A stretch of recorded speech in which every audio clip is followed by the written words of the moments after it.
Welcome you all in lecture of drought. This is the lecture number 3.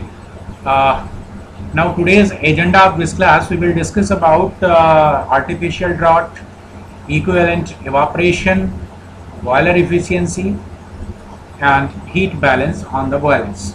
Here, so these four things we will discuss in this lecture. So let us take one by one.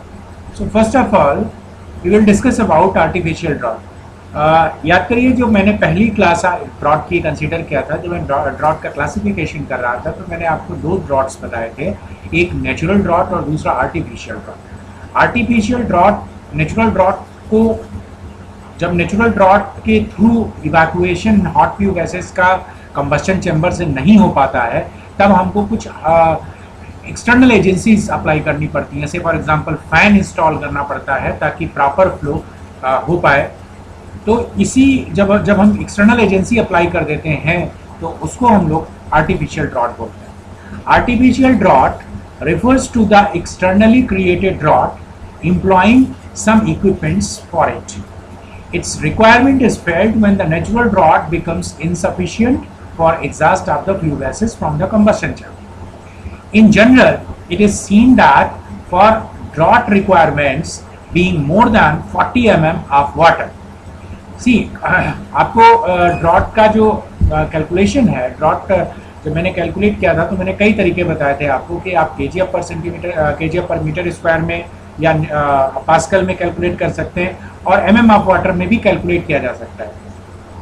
अगर drought 40 mm of water से मोर है, यानी अगर जो pressure की requirement है, जो suction की रिक्वायरमेंट है, प्रेशर डिफरेंस की रिक्वायरमेंट है between the hot fume gases and cold air, अगर वो 40 mm वाटर से ज़्यादा है, तब हमको नेचुरल ड्रॉट से हम वर्क नहीं कर सकते हैं। उस समय पर हमको कुछ एक्सटर्नल इक्विपमेंट सप्लाई करने पड़ते हैं और फिर हम आर्टिफिशियल ड्रॉट का यूज़ करते हैं। आर्टिफिशियल ड्रॉट को हम क्लासीफाई दो तरह से कर सकते हैं। First one is the mechanical draught, second one is the steam jet draught. What is the mechanical drought?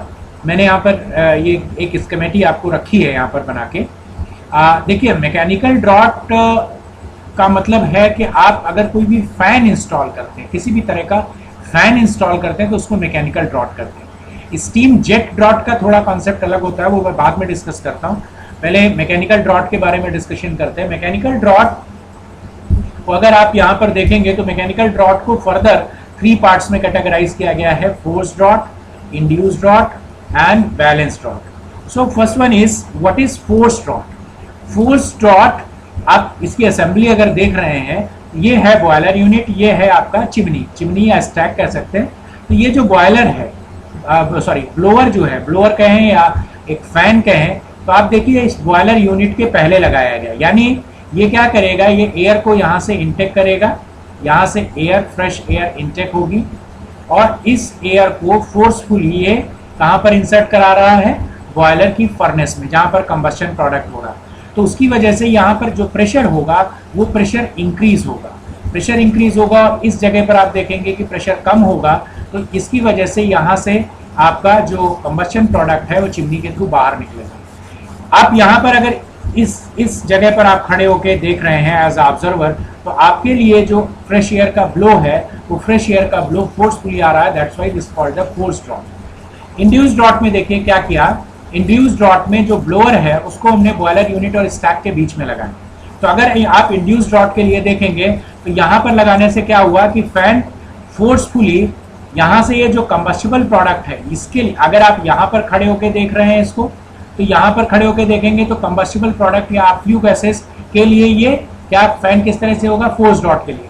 लेकिन अगर आप यहाँ पर खड़े होकर देख रहे हैं इसको, अगर आप ऑब्जर्वर यहाँ पर खड़े होकर देख रहा है, तो आप देखेंगे कि यहाँ से जो फ्लू गैसेस हैं वो फ्लू गैसेस कंबस्शन चेंबर से सक करके यहाँ से बाहर निकल रही हैं। तो यहाँ का जो प्रेशर होगा वो रिड्यूस करेगा, जिसकी वजह से फ्रेश एयर यहाँ पर इंटेक करेगा।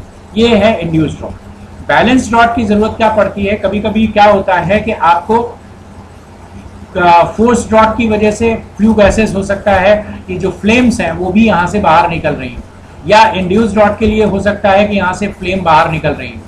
तो इसको नेग्लिजिबल करने के लिए, यानी यहाँ पर जो प्रेशर हो वो प्रेशर इस तरह से रहे कि यहाँ पर केवल एयर या फ्लू गैसेस का मूवमेंट हो, ये जो जो आपका फ्लेम क्रिएट हो रहा है वो फ्लेम किसी भी तरह से चिमनी के बाहर ना जाए। इसके लिए हम क्या करते हैं कि हम बैलेंस ड्रॉट का यूज करते हैं, यानी अगर इस सेक्शन में देखेंगे तो somewhere we create the positive, अगर आप प्रेशर लाइन देखेंगे somewhere we create the positive pressure and somewhere we create the negative pressure. So this one is a balance draught. तो इसकी वजह से यहाँ पर क्या हो रहा है कि यहाँ पर एक बैलेंस प्रेशर क्रिएट हो रहा है, जिसकी वजह से केवल और केवल फ्लू गैसेस का आउटफ्लो होगा, यहाँ से कोई भी फ्लेम आउटफ्लो नहीं होगा यहाँ पर। Is that clear? तो ये बेसिक कॉन्सेप्ट है इन फ्लू गैसेस का और मैकेनिकल ड्रॉट का। नेक्स्ट है आपका आर्टिफिशियल ड्रॉट जो है उसको स्टीम जेट से भी क्रिएट किया जा सकता है। सिंपल एक मैं कॉन्सेप्ट बताता हूँ स्टीम जेट का। स्टीम जेट क्यों मैं बोल रहा हूँ, एक्चुअल में मैं नोजल कहना चाह रहा हूँ, जेट का मतलब नोजल से है। नोजल का कॉन्सेप्ट अगर आप समझेंगे तो नोजल इस आपके कोर्स में भी है, मैं नोजल बाद में पढ़ाऊंगा भी आपको। नोजल एक्चुअल में क्या डिवाइस है, प्रेशर एनर्जी को काइनेटिक एनर्जी में कन्वर्ट करता है। दैट मीन्स यहाँ पर अगर आपका प्रेशर P1 है तो यहाँ प्रेशर आपका P2 होता है। तो एक्चुअल में प्रेशर एनर्जी काइनेटिक एनर्जी में कन्वर्ट होता है अगर वेलोसिटी यहाँ C1 है और वेलोसिटी यहाँ पर C2 होती है। तो C2 is much more greater than C1। Clear? In the energy neither be created nor be destroyed, that means we use the pressure energy.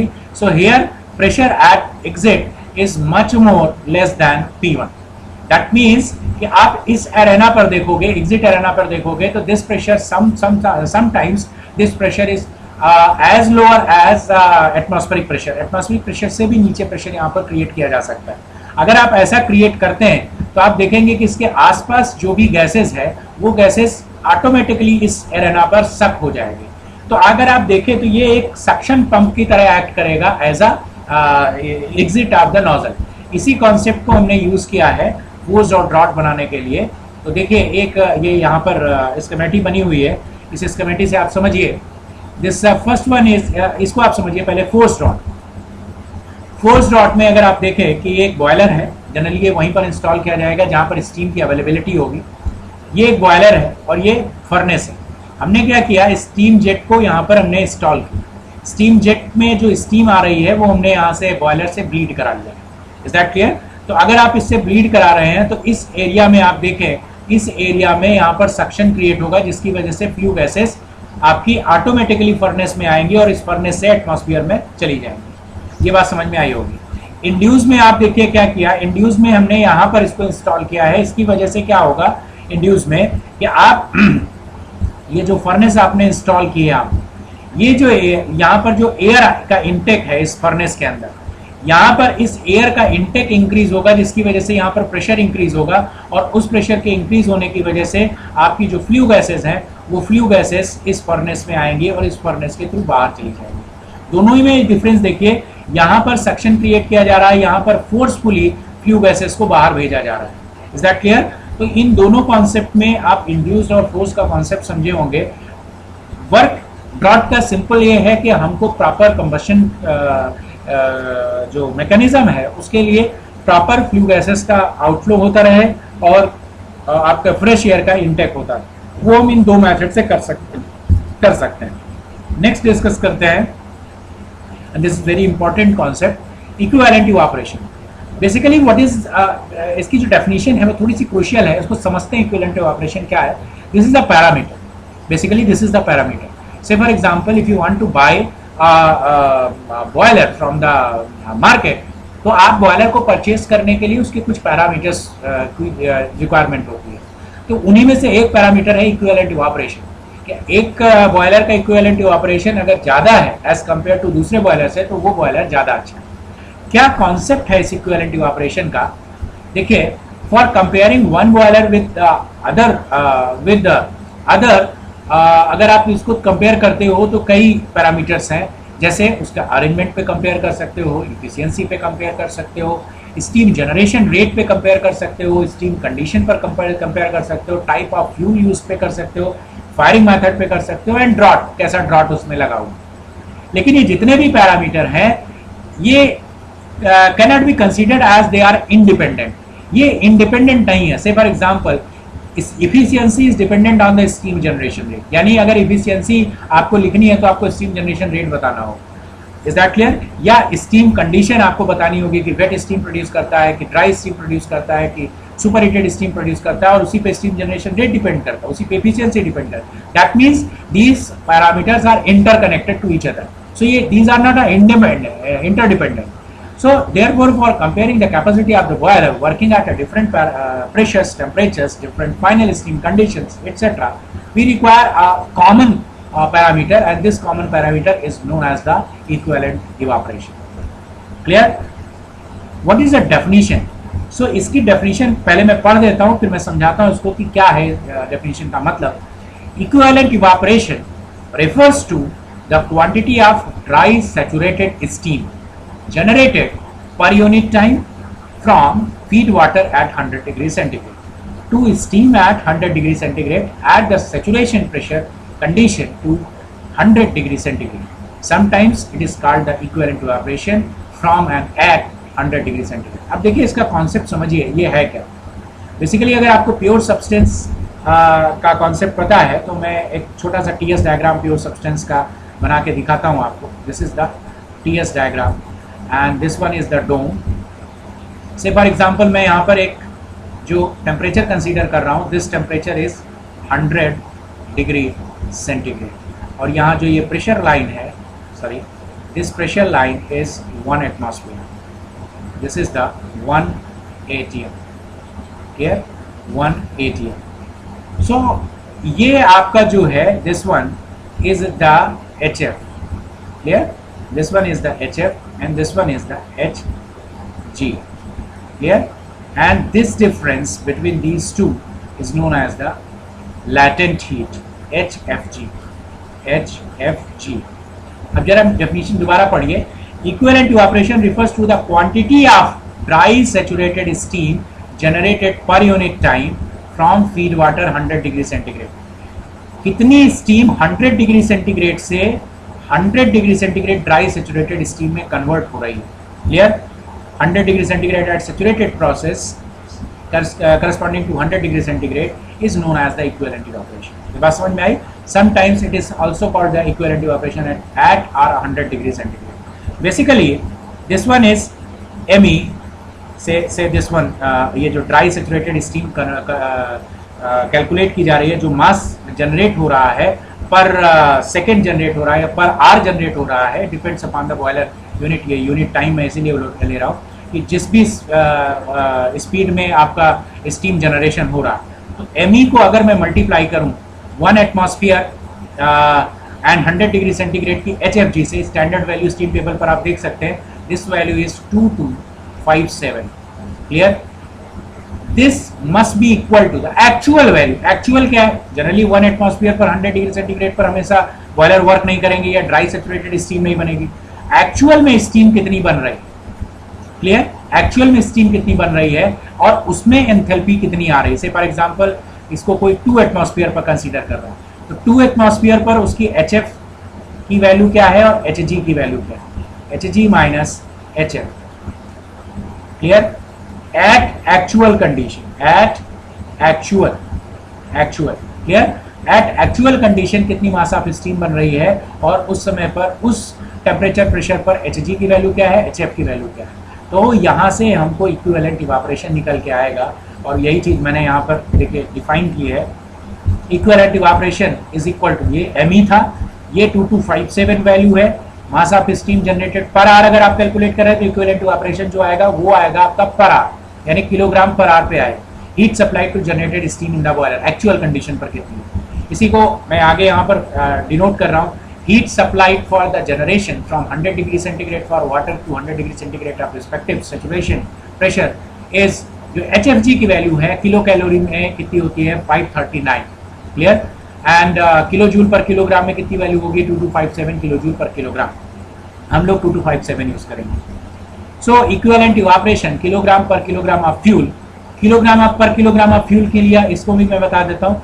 Generally आप ये जो स्टीम कंसीडर जो ये कंसीडर कर रहे हैं मास ऑफ स्टीम पर आर कंसीडर कर रहे हैं, ये एक्चुअल में कितने किलोग्राम फ्यूल का बर्निंग आपने किया है उस बेसिस पे कैलकुलेट किया जाता है.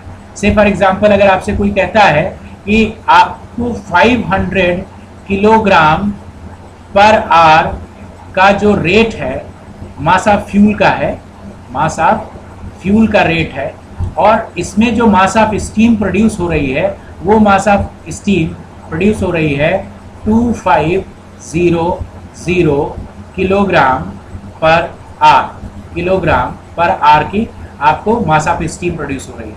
तो बेसिकली आप यहाँ पर कौन सा एम यूज करेंगे, क्योंकि इक्विवेलेंट इवापोरेशन किलोग्राम पर किलोग्राम ऑफ फ्यूल में आप कैलकुलेट अगर कर रहे हैं तो यहाँ पर जो एम कैलकुलेट किया जाएगा, this M is calculated as ms 2500 divided by 500, so it is calculated as kilogram पर kilogram of fuel. Is that clear? तो ध्यान रखिएगा कि आप इक्विवेलेंट इवापोरेशन की यूनिट क्या कंसीडर कर रहे हैं। इक्विवेलेंट इवापोरेशन अगर किलोग्राम पर सेकंड में कंसीडर कर रहे हैं तो सिंपल आप इसमें जो मास ऑफ स्टीम का जो यूनिट है वही यूनिट रहेगा। लेकिन अगर आप किलोग्राम पर किलोग्राम ऑफ फ्यूल में कंसीडर कर रहे हैं तो डेफिनेटली आपका मास ऑफ फ्यूल का अगर जो रेट दिया है उससे आपको उसको डिवाइड करना पड़ेगा। तो ये आपको इसमें आइडेंटिफाई करना होगा कि क्या चीज़ है। एच की वैल्यू ड्राई सेचुरेटेड स्टीम के लिए HF प्लस HFG होती है, सिंपल सा है, आप प्योर सब्सटेंस में पढ़ चुके हैं। वेट स्टीम के लिए HF प्लस XHFG होगा, और सुपर हीटेड स्टीम के लिए सिंपल HG होगा, जो आप सुपर हीटेड स्टीम से देख सकते हैं। लेकिन ऐसे भी आप कैलकुलेट कर सकते हैं कि HG at dry saturated steam पर आप कैलकुलेट करिए उस प्रेशर पर कितना है। अगर आपको स्पेसिफिक हीट की वैल्यू मालूम है और सुपर हीटेड का टेम्परेचर मालूम है तो डेफिनेटली आप इस तरह से भी कैलकुलेट कर सकते हैं। But I am not suggesting to calculate this thing because ये CP वैल्यू जनरली सारे क्वेश्चंस में नहीं दी रहती है, तो आप इसको स्टीम टेबल से ही कैलकुलेट करेंगे। ओके, सो नेक्स्ट इसका जो टॉपिक है वो है बॉयलर इफिशियंसी। बॉयलर इफिशियंसी क्या है? बॉयलर इफिशियंसी क्या क्वांटिफाई करता है? Boiler efficiency quantify how effectively the heat is being used in the boiler. Clear? जो हीट बॉयलर में दी गई है, this is the simple mass of fuel multiplied by it's calorific value. अब वो कई पार्ट में पूर्ति भी है, मैं हीट बैलेंस शीट में आपको दिखाऊंगा भी। तो इसमें बॉयलर इफिशियंसी ये बताता है कि अगर सपोज 100 किलो जूल आपने हीट सप्लाई की है तो उसका अगर 80 किलो जूल आपका बॉयलर में यूज हो रहा है तो उसकी efficiency simple 80/100 that is the 0.8 के बराबर हो जाएगी। Thus, it could be given by the ratio of heat actually used in the steam generation and total heat available due to the combustion of the fuel in the boiler. तो इसको अगर define करिए, boiler efficiency is equal to heat used in the steam generation divided by total heat available due to fuel burn. So heat used in the steam generation जैसे पहले calculate किया है, mass of steam produced, clear, multiplied by that is the H. This H is Hg minus HW कहने का मतलब यहाँ पर HF से, क्लियर। लेकिन ये सेचुरेटेड नहीं होगा, ये मैं आपको यहाँ से समझाता हूँ इसको आप समझिए। फिर से मैं यहाँ पर प्योर सब्सटेंस का TS डायग्राम बनाता हूँ तो आपको समझ में आए। देखिए ये आपका डोम है, ये डोम है, ये इसकी प्रेशर लाइन है। मान लो कोई भी किसी भी प्रेशर पर, मान लो 2 बार पर ये 2 बार। तो स्टीम जो बॉयलर में है हमेशा जो फीड वाटर है वो सेचुरेटेड नहीं जाएगा, वो यहाँ से इंटर करेगा ये वैल्यू से, क्लियर। से for example this value is 1 and वो यहाँ पर ड्राई सेचुरेटेड बन रहा है, सुपर हीटेड बन रहा है, ये डिपेंड करेगा। तो ये जो H वैल्यू है ये तो इन पे डिपेंड करेगी, लेकिन ये जो HW ये HW इस फर्स्ट पॉइंट पे डिपेंड करेगी। HW की वैल्यू कैलकुलेट करना बहुत आसान है। कैसे कैलकुलेट कर सकते हैं? सिंपल, मास ऑफ वाटर लेते हैं हम इसमें, मल्टीप्लाइड बाई CPW कंसीडर करेंगे वाटर का 4.18 मल्टीप्लाइड बाई इसमें सेचुरेटेड का जो टेम्परेचर हमने लिया, यहाँ पर जो टेम्परेचर है पर्टिकुलर उस प्रेशर पर 2 बार पे सेचुरेटेड टेम्परेचर आपको स्टीम टेबल से दिख जाएगा। और यहाँ अगर जो टेम्परेचर दिया से for example this one is 50 degree centigrade, तो HW अगर आप यहाँ पर कैलकुलेट कर रहे हैं तो ये आपका आएगा saturated minus this one is T आपका F, जो जहाँ से आपने फील्ड वाटर को हीट करना शुरू किया है। तो ये ध्यान रखिएगा, HW की वैल्यू इस तरह से कैलकुलेट की जाएगी, clear. Divided by MF into CV, this is the given heat, जैसे मैंने पहले आपको बताया, where MF is the mass of the fuel burned per hour. Calorific value fuel used in kilocalorie per kilogram. M is the mass of steam generated per hour. And enthalpy is H and HW are the final steam and the feed water. Here steam kilocalorie per kilogram में calculate कर सकते हैं, kilojoule पर kilogram में भी calculate किया जा सकता है. Is that clear? Next जो टॉपिक है heat balance of boiler. Heat balance is like a balance sheet. Boiler में कितना हीट आपने दिया और किन किन पार्ट में वो हीट यूटिलाइज हुई है, यही चीज ये बताना है होता है हीट बैलेंस शीट में. तो देखिए समझिए इसको.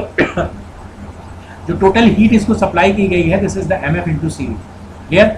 अब ये हीट डिस्ट्रीब्यूशन किस किस में हुआ. जो मेजर डिस्ट्रीब्यूशन है वो होता है स्टीम जनरेशन. तो ये जैसे पहले कैलकुलेट किया, अभी जो मैंने कैलकुलेट किया था मास of steam multiplied by H minus HW calculate करना मैंने इसकी नेक्स्ट पहले स्लाइड में आपको बताया, इसके पहले वाली स्लाइड में वो चीज़ कैलकुलेट करना बताया. परसेंटेज में आप जो क्यू स्टीम निकाला divided by Q multiplied by 100 कर देंगे. परसेंटेज में ही हीट बैलेंस शीट को रिप्रेजेंट किया जाता है. नेक्स्ट यूटिलाइजेशन इसका कहाँ पर होता है. मेजर यूटिलाइजेशन आपका किस में हुआ, स्टीम में. दूसरा यूटिलाइजेशन इसका कहाँ पर होता है, एक तरह से कहते हैं कि लॉस होता है, क्योंकि आप जो फ्यूल यूज कर रहे हैं वो कंप्लीटली बर्न नहीं होगा, उसमें इनकम्प्लीट बर्निंग रहती है. तो इनकम्प्लीट बर्निंग के लिए हमको क्या क्या इंफॉर्मेशन चाहिए, हमको ये पता होना चाहिए कि जो आपको मैंने फ्यूल एंड कंबशन में एनालिसिस बताई है, अगर इनकम्प्लीट कंबशन हो रहा है तो कितना फ्रैक्शन कार्बन मोनोऑक्साइड का फॉर्म हुआ, कितना फ्रैक्शन कार्बन डाइऑक्साइड का फॉर्म हुआ. तो अगर वो फ्रैक्शन आपको पता है by mass, fraction of carbon monoxide divided by fraction of carbon monoxide multiplied by fraction of carbon dioxide, ये आपको बताएगा कि कितना कार्बन मोनोऑक्साइड फॉर्म हो रहा है. It is multiplied by total carbon कितना था multiplied by its CP value, this is the 2.368 into 10 to the power 4 multiplied by 4.18. ये कैलकुलेशन करके आप ये निकाल सकते हैं कि कितना हीट इनकम्प्लीट कंबशन में हमारी लॉस हुई. Is that clear? दो हुए, इसका परसेंटेज इस तरह से कैलकुलेट कर सकते हैं आप, Q incomplete multiplied by 100 divided by. तीसरा पोर्शन, ये छोटे छोटे पोर्शन होते हैं, मेजर ये है, उसके बाद ये है. तीसरा जो पोर्शन है वो ये कि जो ड्राई फ्लू गैसेस जा रही हैं, वो ड्राई फ्लू गैसेस अपने साथ काफ़ी हीट लेके जाती हैं, क्योंकि आपको नेचुरल ड्रॉट क्रिएट करना है. अगर आप उस पर सारी हीट एक्सट्रैक्ट कर लेंगे तो नेचुरल ड्रॉट क्रिएट नहीं होगी, आपको फिर उसमें आर्टिफिशियल ड्रॉट अप्लाई करनी पड़ेगी. तो जो आपको मैंने चिमनी इफिशियंसी में बताया था, ये वही चीज़ है कि mass of dry flue gas कैसे निकाल लीजिए, जो ड्राई फ्लू गैस की स्पेसिफिक हीट है वो निकाल लीजिए, ड्राई फ्लू गैस का टेम्परेचर और आर्टिफिशियल जब आप यूज कर रहे हैं उस समय का टेम्परेचर, या कह सकते हैं कि जो कोल्ड एयर है उसका टेम्परेचर कितना है, वो TA. ये इस वैल्यू से आप हीट लॉस इसकी कैलकुलेट कर सकते हैं, जो ड्राई फ्लू गैसेस अपने साथ लेके चली जा रही है. अगला है heat loss of steam in the flue gases. ये कैसे कैलकुलेट करेंगे. Heat loss in the steam आपको कैलकुलेट करना है, वो कैसे कैलकुलेट करेंगे, ये चीज मैं आपको दिखाता हूं यहाँ पर. This is the Q steam in the flue gases जो आपकी जा रही है. देखिए आपको याद होगा जब मैंने आपको फ्यूल एंड कंबशन बताया है, उसमें आपको ये बताया था कि जब आप कंबशन करते हैं तो आपका ड्राई प्रोडक्ट और वेट प्रोडक्ट दोनों बनते हैं. तो ये वही है वेट प्रोडक्ट कि आपका जो H2O जितना प्रोडक्ट में फॉर्म हुआ है, बेसिकली अगर देखा जाए तो वो वेस्टेज है. तो उसमें कितनी स्टीम आपको प्रोड्यूस हुआ है वो अगर आपको पता है, so it is multiplied by HS1 minus HF1. HS1 का मतलब यहाँ पर क्या है, HS1 is the enthalpy value of steam eight gas temperature TG. जो आपका ड्राई फ्लू गैस का टेम्परेचर दिया है उस टेम्परेचर पर आप स्टीम टेबल से उसकी एंथैल्पी देख सकते हैं. This is the HG value. HF क्या है, HF is the enthalpy of water at the mean boiler temperature. Boiler का मीन बॉयलर टेम्परेचर भी दिया जाए. देखिए मीन बॉयलर टेम्परेचर अलग चीज है, ड्राई फ्लू गैस का टेम्परेचर अलग चीज है. मीन बॉयलर टेम्परेचर जो आपको दिया जाएगा उस पर HF की वैल्यू आपको कैलकुलेट करनी है, यानी जैसे आपको बताया 4.18 multiplied by mean boiler temperature पे आप वैल्यू कैलकुलेट कर लेंगे इसकी. Next heat loss in unburn fuel कितना है. अनबर्न फ्यूल का अगर मास आपको मालूम है उसको कैलोरीफिक वैल्यू से मल्टीप्लाई कर दीजिए तो अनबर्न फ्यूल का आपको हीट पता चल जाएगा, इतनी हीट हमारी इसमें लॉस हो रही है. Heat loss due to moisture in fuel. Fuel में भी मॉइस्चर होता है, उसकी वैल्यू कैलकुलेट करने के लिए M फ्यूल में कितना मॉइस्चर है ये अगर हमको पता चल जाए, M moisture multiplied by HS2 minus HF2. HS2 और HF2 क्या है, HS2 is the enthalpy of final steam produced and HF2 is the enthalpy of water at boiler furnace temperature. तो HS2 कहाँ की इंथैल्पी है? फाइनल स्टीम जो आपकी produce हो रही है, फाइनल स्टीम यानी Hg की जो वैल्यू प्रोड्यूस हो रही है वो वैल्यू HS2 पर कैलकुलेट की जाएगी, यानी वही है जो H की वैल्यू है, यानी जो A पार्ट में कैलकुलेट किया है आपने। HF2 क्या है? HF2 एक इंथैल्पी है वाटर की, कहाँ पर? बॉयलर का जो फर्नेस का टेम्परेचर दिया होगा वहां। Heat loss due to the convection, radiation and other unaccounted losses, आप टोटल में से ये बाकी के पार्ट को सब्ट्रैक्ट कर देंगे तो ये वैल्यू मिल जाएगी। जब आप ये देखेंगे तब ये आपको 100% मिल जाएगा। तो इस तरह के आपको एक बैलेंस शीट प्रिपेयर करनी है, क्लियर? तो ये बैलेंस शीट आप प्रिपेयर करेंगे, इसी बैलेंस शीट को हम लोग हीट बैलेंस शीट बोलते हैं। Is that clear? तो इस पे बेस कुछ न्यूमेरिकल्स आपको बुक्स में दिए गए हैं, वो आप देख सकते हैं। नेक्स्ट क्लास में मैं इसके न्यूमेरिकल्स के बारे में डिस्कशन करूंगा। सो आई होप कि आपको ये समझ में आया होगा। एक बार फिर से आप ये वीडियो देखेंगे। It's not a very complicated, it's a very conventional things. बहुत आसान चीज़ें हैं, आप इसको बहुत आसानी से समझ सकते हैं। So thank you for watching this video, और नेक्स्ट क्लास में हम लोग इसके न्यूमेरिकल्स को डिस्कस करेंगे। तो please watch the next video also. तो thank you so much for watching the video.